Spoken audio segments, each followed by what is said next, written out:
Hello friends, now we are going to discuss about the oxides of sulfur.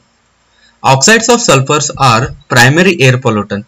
That means they emit to the atmosphere as they are formed. They are directly added into the atmosphere and they will exist as they are emitted.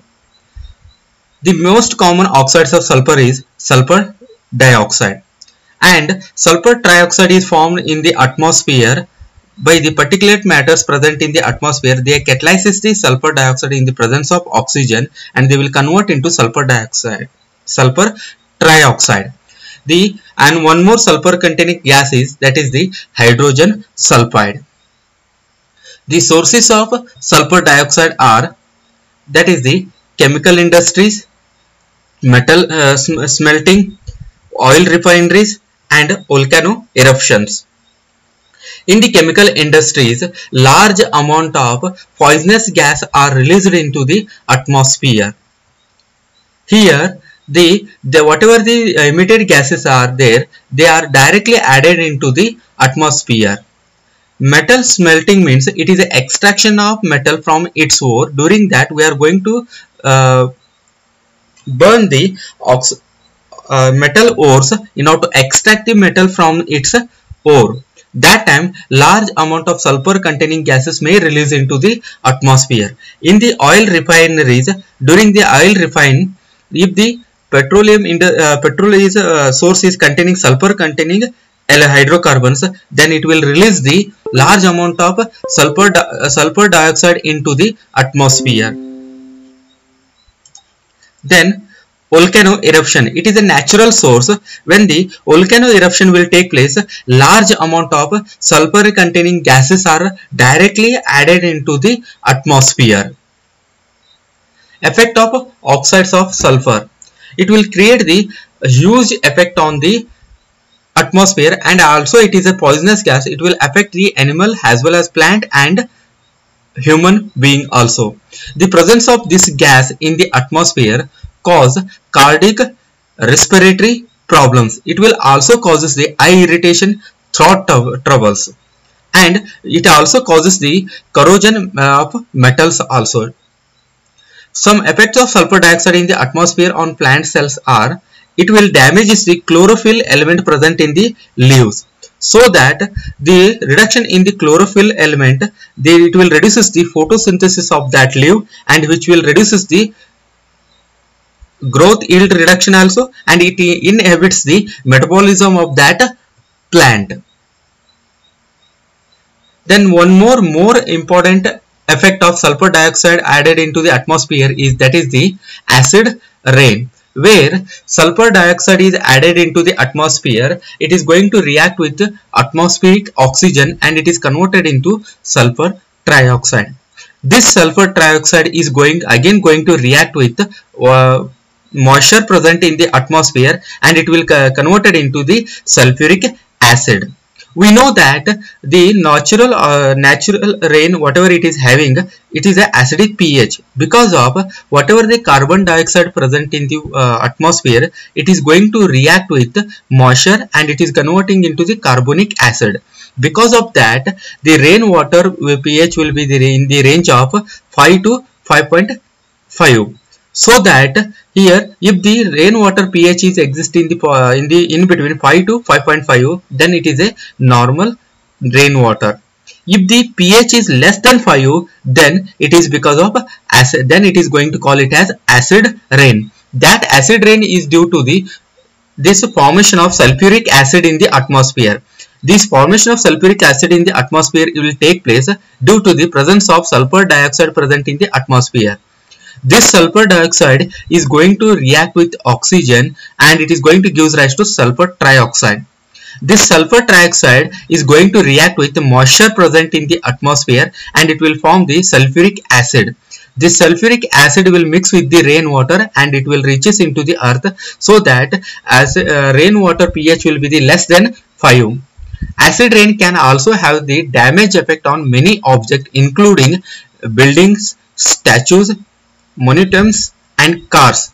The chemical found in the acid rain can cause the paint to fill and stone statues to begin to appear old. and which reduces their beauty.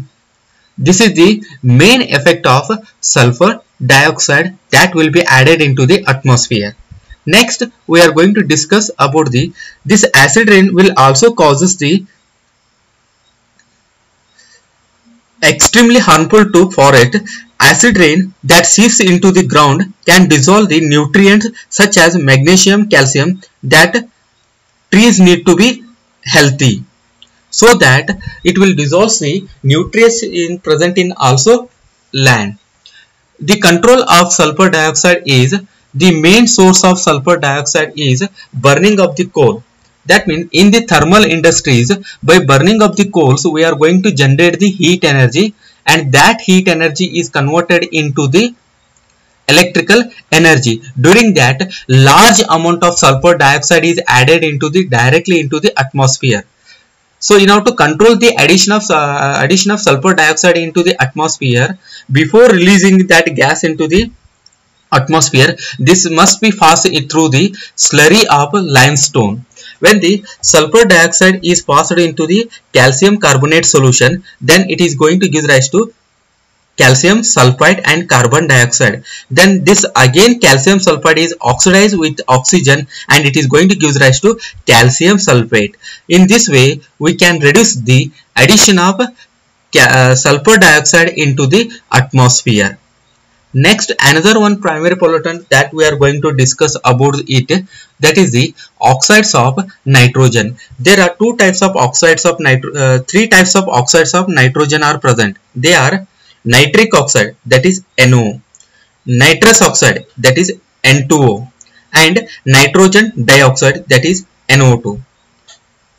We know that the nitrogen gas present in the atmosphere, it will exist in the highest percentage, that is 78%. But the oxides of nitrogen are very harmful to the atmosphere. The sources of oxides of nitrogen are, first sources is motor vehicle exhaust. When we are going to burn the nitrogen contained fossil fuel in the vehicle, that time it will going to produce the nitrogen dioxide. Those nitrogen dioxide, they are directly added into the atmosphere. Then next one sources of nitrogen dioxide is, this is the volcano eruption. When the volcano eruption will take place, along with sulfur, large amount of sulfur containing gases, some amount of nitrogen oxides are also added into the atmosphere. It may be nitric oxide or nitrous oxide or nitrogen dioxide. Then third one is by the biological oxidation of nitrogenous compound in the soil. Here bacteria are going to oxidize the organic waste present in the soil. That time, if that organic waste, if it is containing nitrogen, during that after the oxidation by the bacteria, then it is converted into nitrogen dioxide, and that nitrogen dioxide is directly added into the atmosphere. The effect of oxides of nitrogen are, it will create the respiratory illness among the children. It is also unpleasant in odor and leads into the eye irritations. In sunlight, nitrogen oxide and hydrocarbons from the combustion of petroleum products, that is, it may be methane gas, ethane gas and all, it forms the smoke. That smoke, which limits the visibility of roads, causes the eye irritation, cause difficulty in the breathing, thereby lungs asthma, and it may result in man living around it.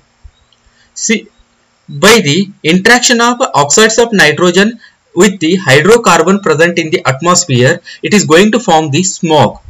That smog which reduces the visibility, and it will also causes the asthma in the human being. Then another effect of oxides of nitrogen is acid rain. Not only sulfur dioxide will causes the acid rain, but oxides of nitrogen will also causes the acid rain. We know that the normal acid rain having the pH range of 5 to 5.5. If the nitrogen monoxide present in the atmosphere, that nitrogen monoxide is going to react with oxygen and it is going to give rise to nitrogen dioxide. Whatever the nitrogen dioxide present in the atmosphere, it is going to react with moisture present in the atmosphere and it is going to produce the nitric acid and nitrous acid. These are going to combine with the rainwater and they are going to reach into the earth and they will create the huge problems. The control of nitrogen is the main source of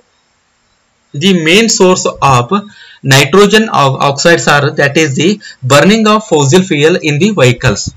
In the vehicle, the whatever the combustion products are there, before releasing into the atmosphere, they must pass into the catalytic converter, so that those oxides of nitrogen they are converted into the normal nitrogen gas and oxygen, then they are emitted into the atmosphere. In this way, we are going to control the addition of oxides of sulfur into the atmosphere and addition of oxides of nitrogen into the atmosphere.